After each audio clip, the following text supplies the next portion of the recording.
Today we'll discuss stress concentration.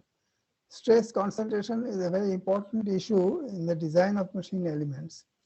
If the stress concentration is not taken into account, machine elements may fail prematurely, and hence we must take care of stress concentration in design of all machine elements. Now let us see what is stress concentration.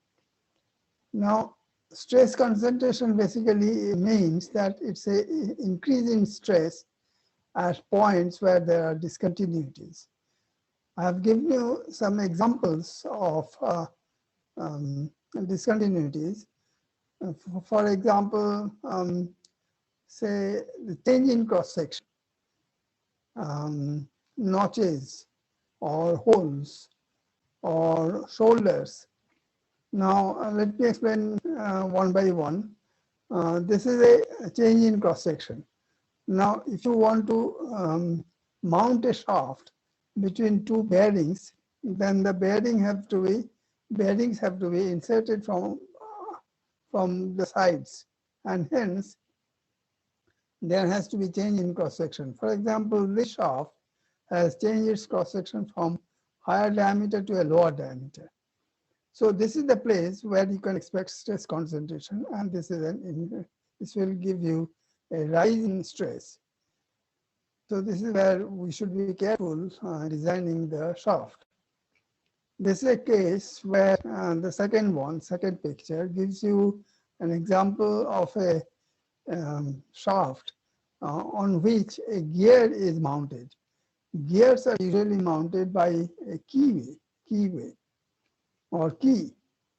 So the key have to be inserted in a keyway, and hence the keyway have to be usually milled onto the shaft. So this produces a discontinuity in the shaft. Then there are, say, collar. If you want to put a collar or some other component onto a shaft, then there are other ways of doing it other than keys. You can drill a hole and put a screw through this at say regular interval around 360 degrees. So this again causes discontinuity. So all these are examples of discontinuity in the material. I have given you examples of shafts. So these discontinuities will give rise to increase in stress, and there will be distribution. There will be change in the stress distribution, and that will cause a rise in stress. And this is basically what is stress concentration. Now let us look at it in a much, a little bit deeper way. Let's consider a rectangular plate and with a hole in it. So this is a rectangular plate, and this is a hole in it. And let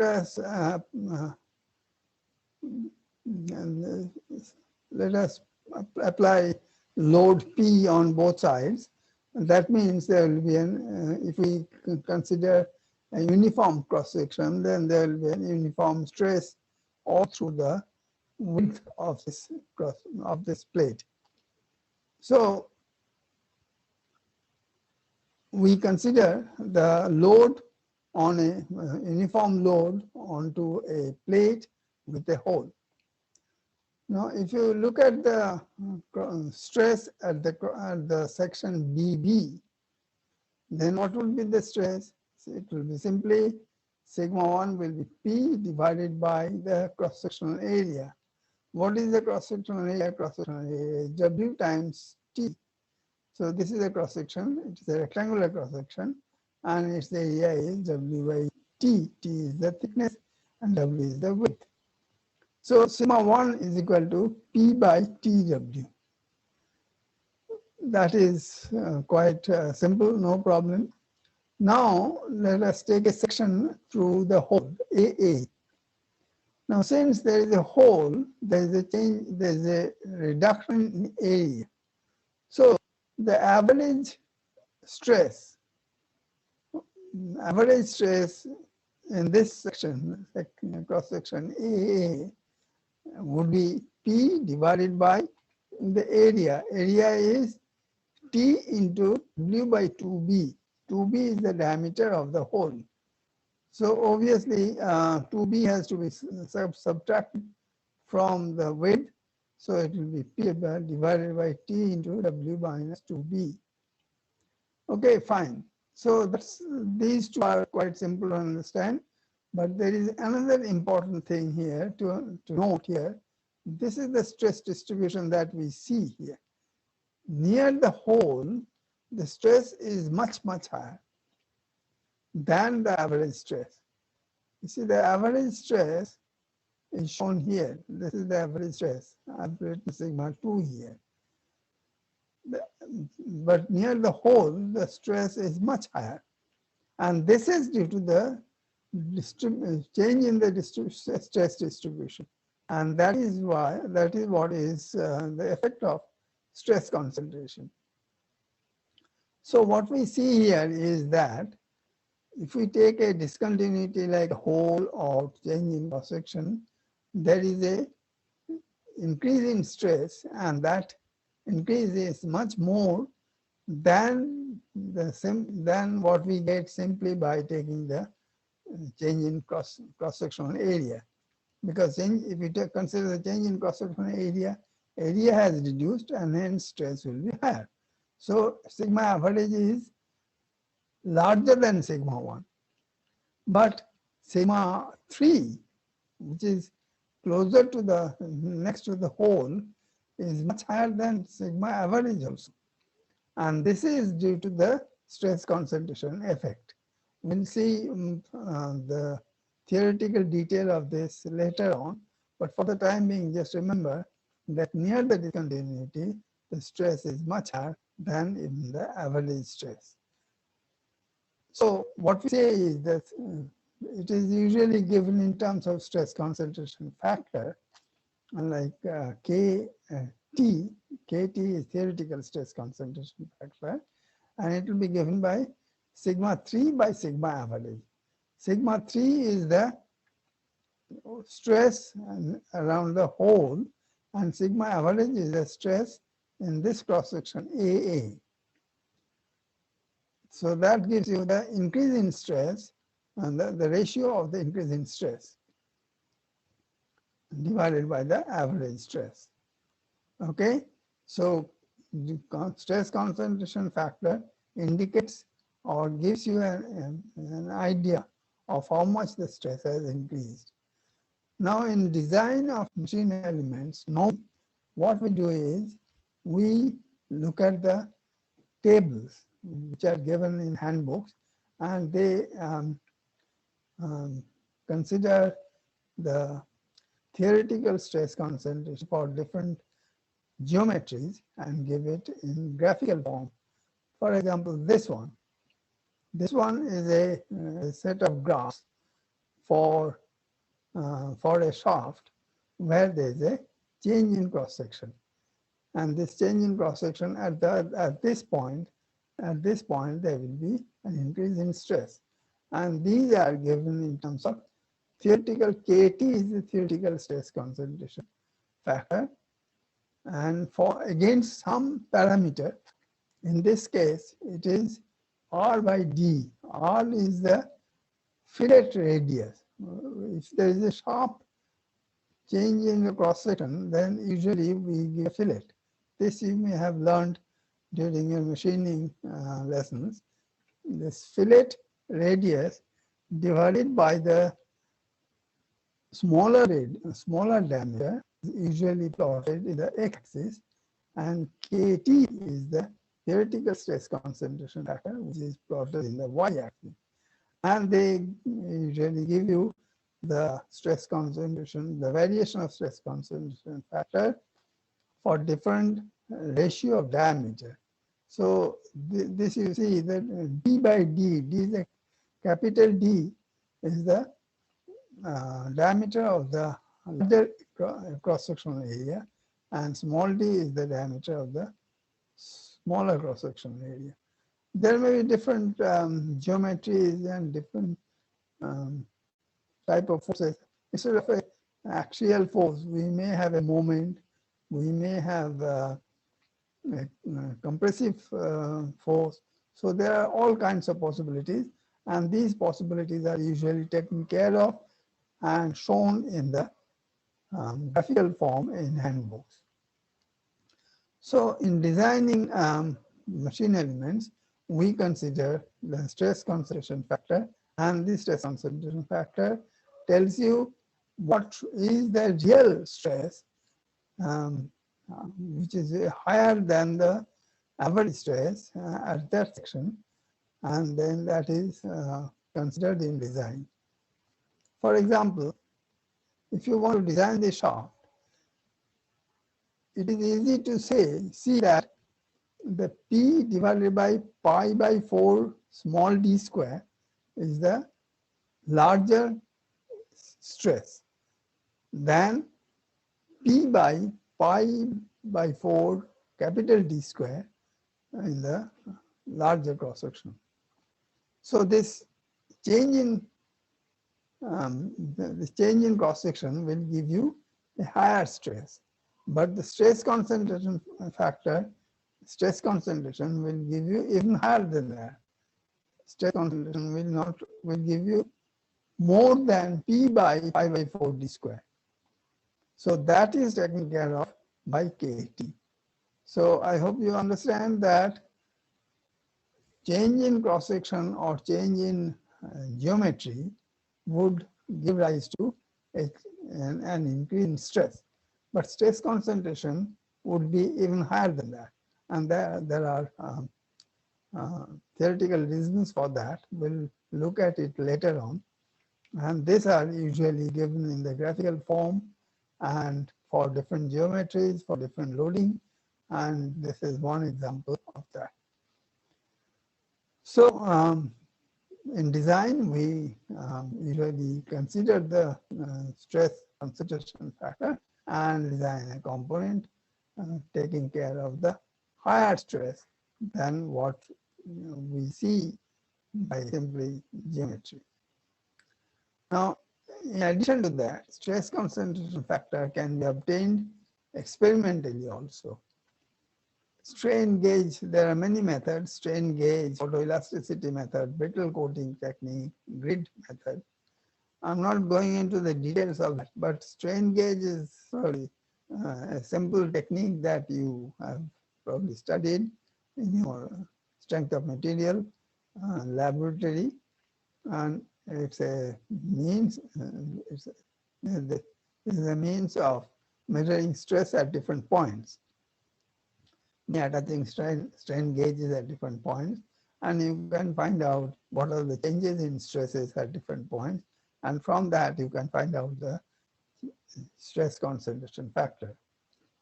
Photoelasticity is another very interesting technique where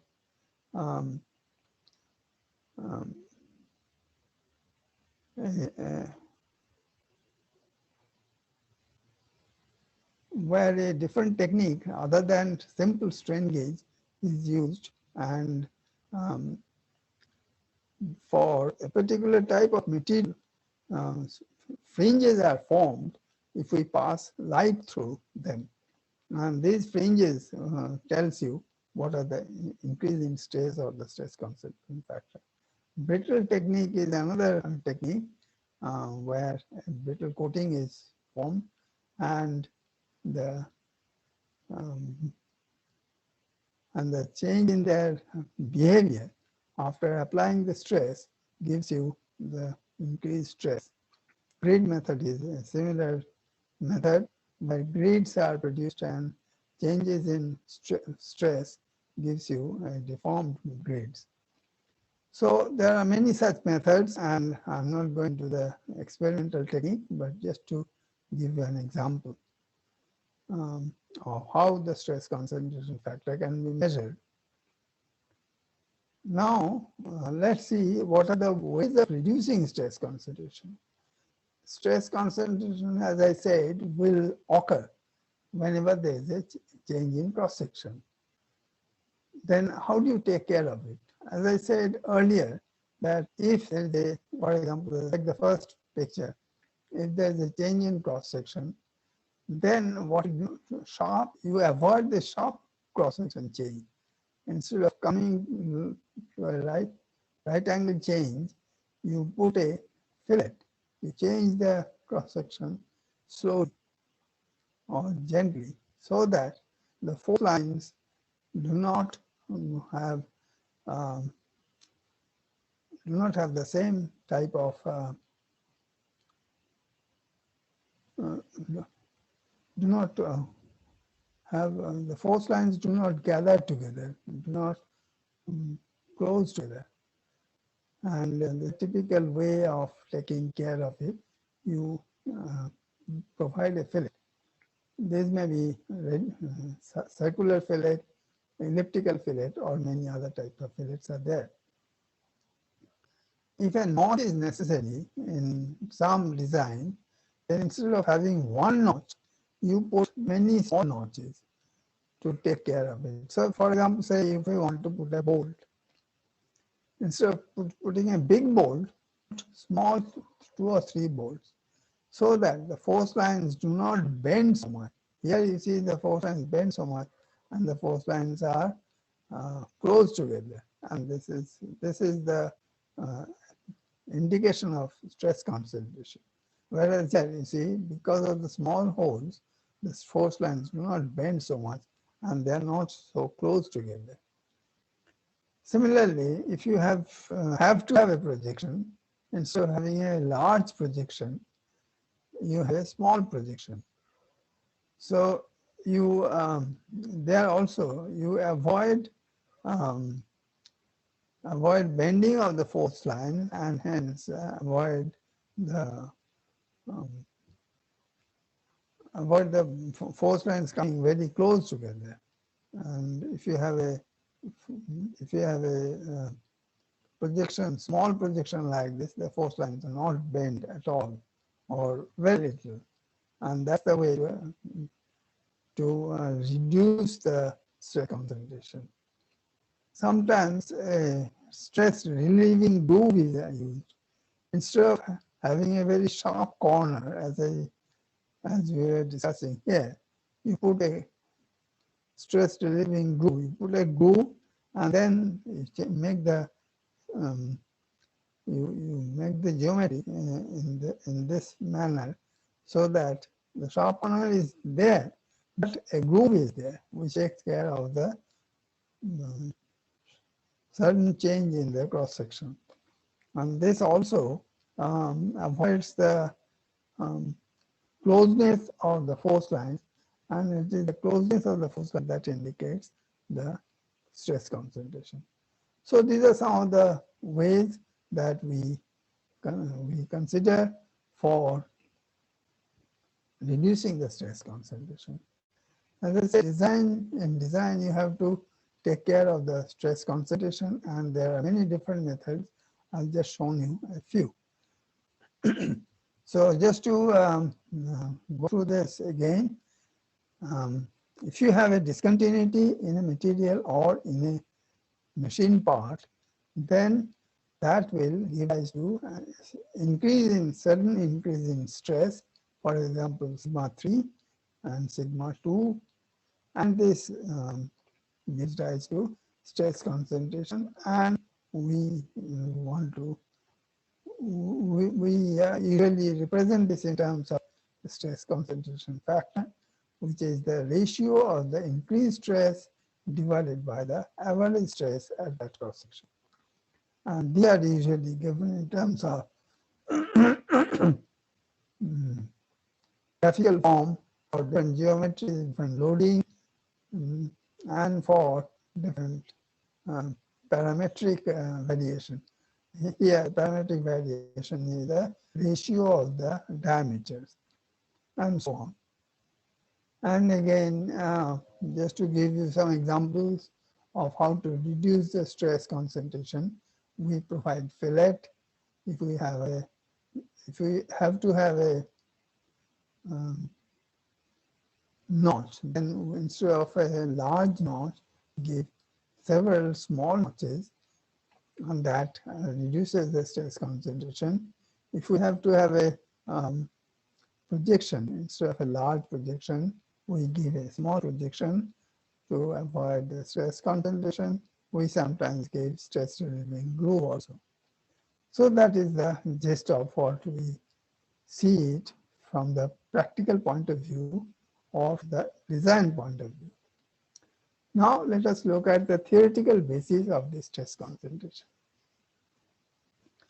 Now to consider the theoretical basis, take a plate which is subjected to uniform stress at both ends. It has to be on both ends, otherwise equilibrium will not be maintained. Uniform stress on both ends, and there's a hole in the middle. Suppose the hole has a diameter of small a, and according to St. Venant principle, if a system of forces is replaced by another statically equivalent system of forces, then the stress and displacement at points remote from the region concerned are unaffected. I'll explain what this means. This simply means that you have a plate without a hole and subjected to stresses. So there is no change in stress. Stress will be uniform throughout. You take a plate, same plate with a hole and subjected to the same stress, then there will be the change in stress distribution. And obviously we would expect the change in stress distribution near the hole. But as you go away from it, the effect will be less. That's what the invariance principle says, that at remote points means away from the disturbance. Away from the disturbance, the effect of this hole is not there. Stress near the hole is very high. But if you go farther and farther away from the hole, you will see that the effect of the hole is not there and the stress pattern is unaffected. Say if you take a cross section here, stress will be same as sigma. So and as we come close, we'll see that the stress is being affected. It is like a disturbance created in a fluid, and the disturbance will usually die away as you go away from the point of disturbance. It is the same, you can think of it in the same way. So we consider another circle with a radius b, so that beyond b there is no effect of this hole. So we consider that whatever the effect of the hole is to produce a stress concentration. So the effect of hole would be felt only within annulus area of radius a and radius b.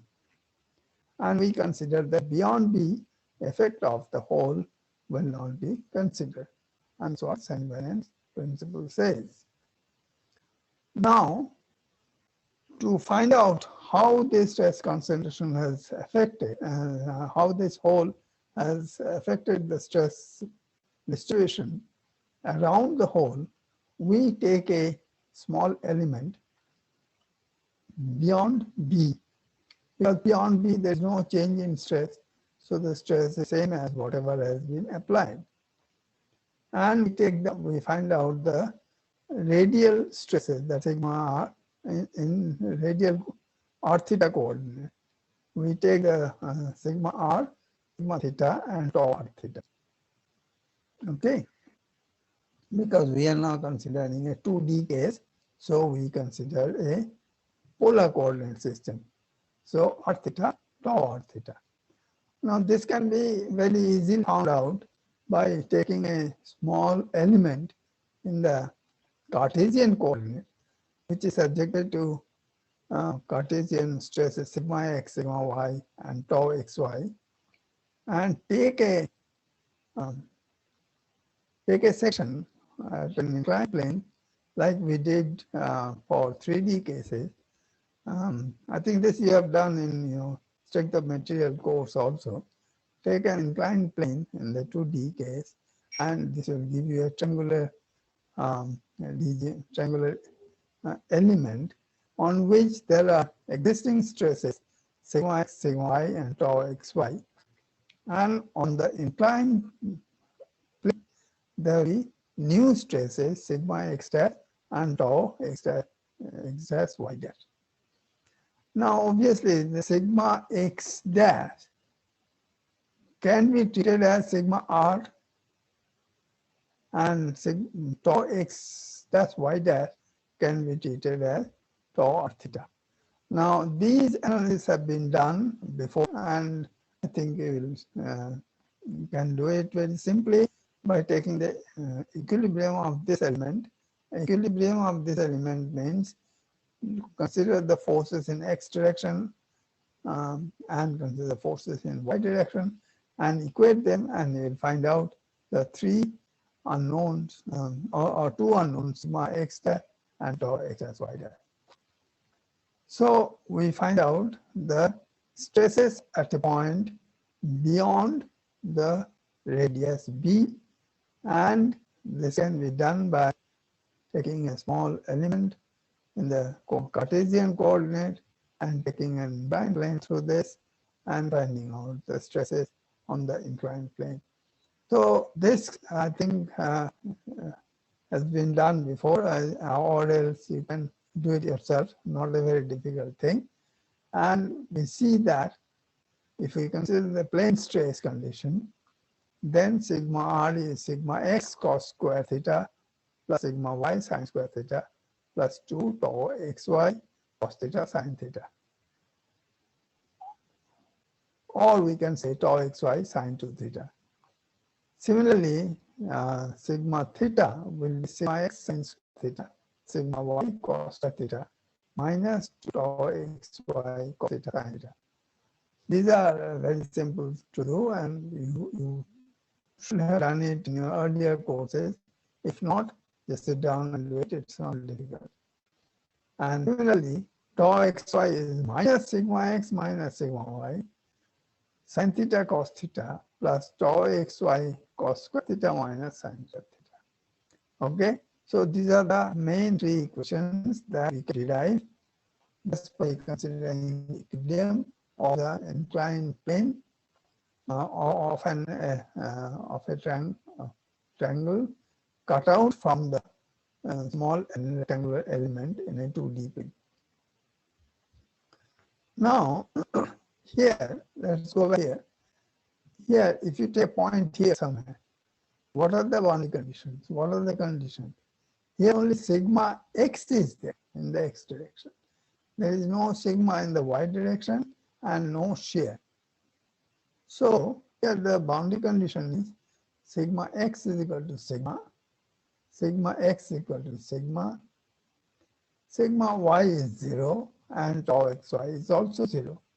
So if you substitute this in these three equations, very simply you will get sigma r equal to sigma by 2 plus sigma by 2 cos 2 theta. That is because here only the first term will remain, second and the third term will go, and first term is cos square theta.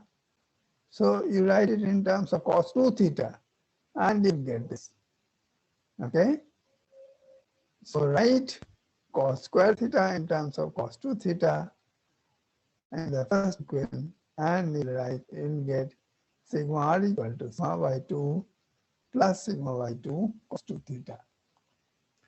Similarly, if you do the second equation, in the second equation also, you'll see the second and third terms are 0, only first term will remain, but that is sine square theta, and we can reduce that into cos 2 theta, and we'll get sigma theta equal to sigma by 2 minus sigma by 2 cos 2 theta. And again, here if you take third equation, in the third equation also only one term will remain, and that will be minus sigma by 2 plus sigma x. And if you write it sine 2 theta, then there will be 1 by 2 will be there. So that will be minus sigma by 2 sine 2 theta. So substituting this condition in these three equations, you get these three equations. So these are not difficult things. I'm sure you can sit down and do it. So now, main thing to understand is these are the stress.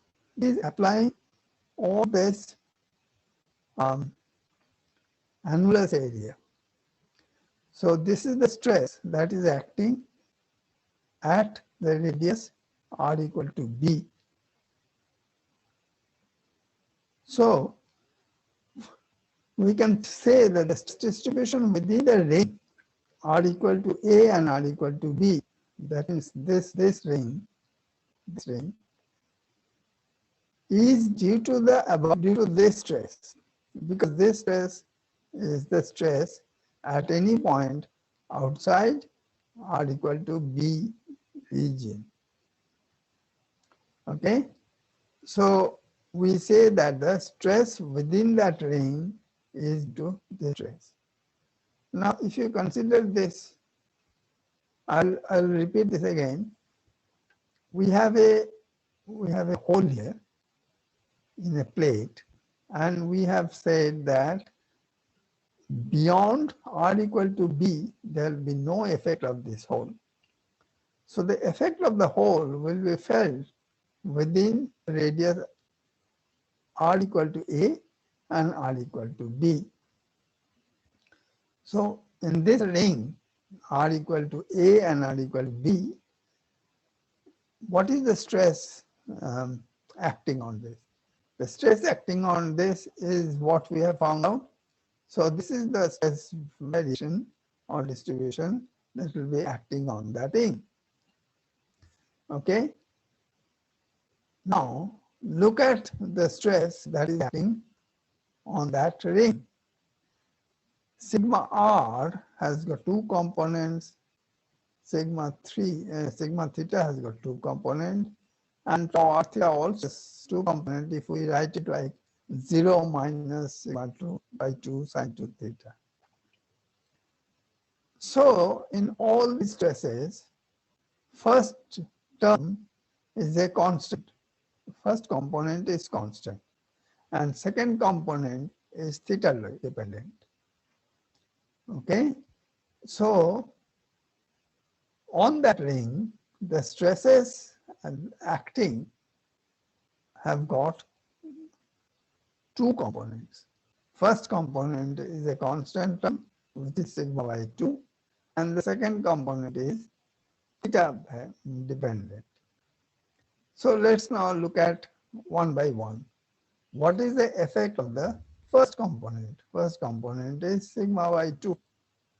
So let's look at this. Now, if you look at it carefully, you can analyze it in terms of the thick cylinder results, because it is nothing but a thick cylinder. It is a ring on which there is an air pressure of sigma by 2. Okay, there's an external pressure of sigma by 2. So if we take a thick cylinder approach, then the internal pressure is Pi is not there, Pi is 0, and Po will be minus sigma by 2. Again, remember that both Pi and P naught are compressive in nature. We discussed this earlier. So at Ri here, Ri is equal to A, Ro is equal to B, Pi is equal to 0, and Po, that is the outside pressure is minus sigma by 2. Now, if you remember, we developed these two equations for radial and circumferential stresses. Just look back your notes on thick cylinder, you will find this. So the difference between these two is only this minus, plus and minus. Everything is the same. Now substitute these values in sigma r and sigma theta, equations, and you will simply get sigma r equal to sigma by 2 within bracket 1 minus a square by r square. Let us check this. Here pi is 0. So the first term goes. Second term PO is minus sigma by 2. So this minus becomes plus. So we have plus sigma by 2. R square is RO square is B square.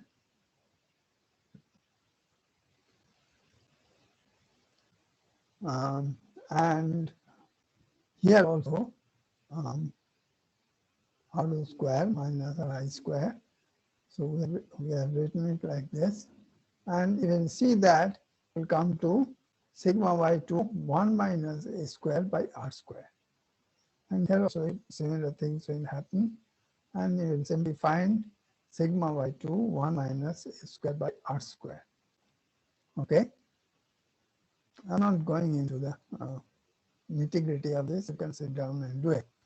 So substituting these values, Ri equal to A, Ro equal to B, Pi is equal to 0, and P naught is equal to minus sigma by 2. You will, in this these equations, they will get sigma r equal to sigma by 2 1 minus square by r square. Sigma theta is equal to sigma by 2 1 plus square by r square. So that is the effect of the first component. That means this is the stress that will be generated within that annular sphere, within that ring. The stresses within that ring, the effect of the whole would be, it will develop a stress within that ring with the first component as radial stress will be sigma by 2 1 minus a square by r square, and sigma theta would be sigma by 2 1 plus a square by r square. So this is the effect of the first component. Now, effect of the second component is a little difficult. We cannot simply use this kind of method. We have to use a stress function approach because this is a theta dependent, and even that stress function has to be theta dependent and in the r theta coordinate. And usually the stress function on the form fr cos 2 theta or fr sin 2 theta or some such thing is used. There is a lengthy process of going through this, and I'm not going through this because we have not learned the stress function in the polar coordinate, which I'll teach you if time permits. But I'll just simply take the results of this stress function. So using the stress function, you will find out that the stresses within that ring are given like this. Sigma r equal to sigma by 2 within bracket 1 plus 3 a square by a4 by r4 minus 4 a square by r square bracket close cos 2 theta.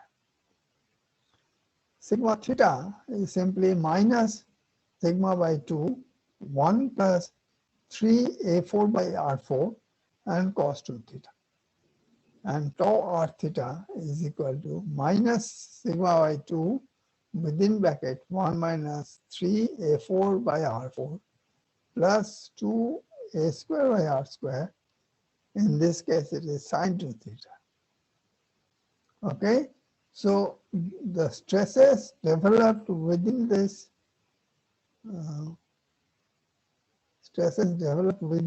range due to the second component are these. Okay, so we have a combination of these stresses and these stresses. So if we call the first the stress distribution developed within the ring due to first component, equation 1, and stress developed due to the second component within the ring is this, which is equation 2. We simply have to combine the effects and we get the total stress within that ring due to the presence of hole. Okay, I'll go through this just in once more, just to clarify. We have seen that the stress outside the ring are given by two components. First component is a fixed constant value sigma by 2, and the second component is theta dependent. So we analyze the first component using the results of thick cylinder and the second component using a stress function approach. So effect of first component is very simple because we have already developed the equation for thick cylinder for different conditions, and we find that if internal pressure is 0 and external pressure is minus sigma by 2, and the internal radius is A, external radius is B, then we get the stress developed within the ring due to the first component as this. Similarly, the stresses developed within that ring due to the second component, as I say, can be shown to be this. Now, I have not read this because this requires the analysis of stress function in the polar coordinate, which I have taught you, but the time permits, I'll tell you. So now we combine the two effects and we get the total stress within the ring due to the presence of the hole. Now, let us try to analyze this a little carefully. Now we have a hole here, and our objective is to see what are the increased stress around that hole. So we take R equal to A. If we take R equal to A, what is the value of sigma R? Go through this very carefully. You will see that they all cancel out. 1 minus a square by r square. If R equal to A, then that is 0. If R equal to A, then here also it is 0 because this is 1 plus 3 minus 4. So the whole thing is 0.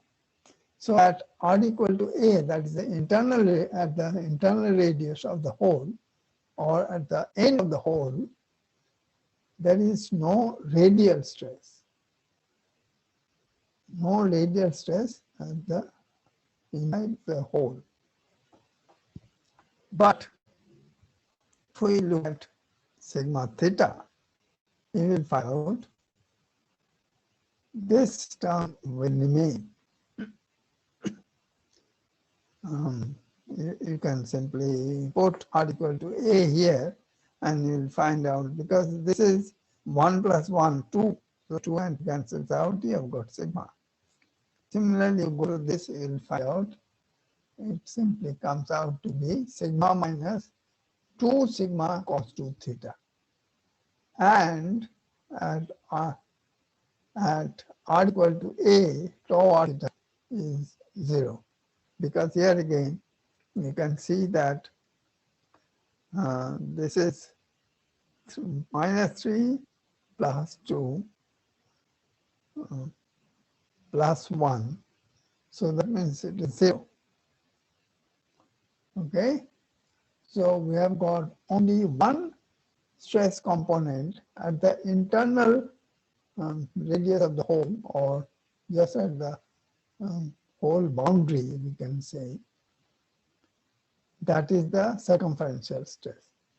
And circumferential stress will act at point Q and at all points, but let us consider the worst point, point P and Q, because it will be largest at pi plus minus pi by 2.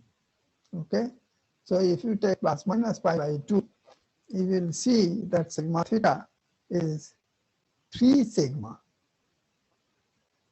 That means K, so that is the increase in stress, 3 sigma, and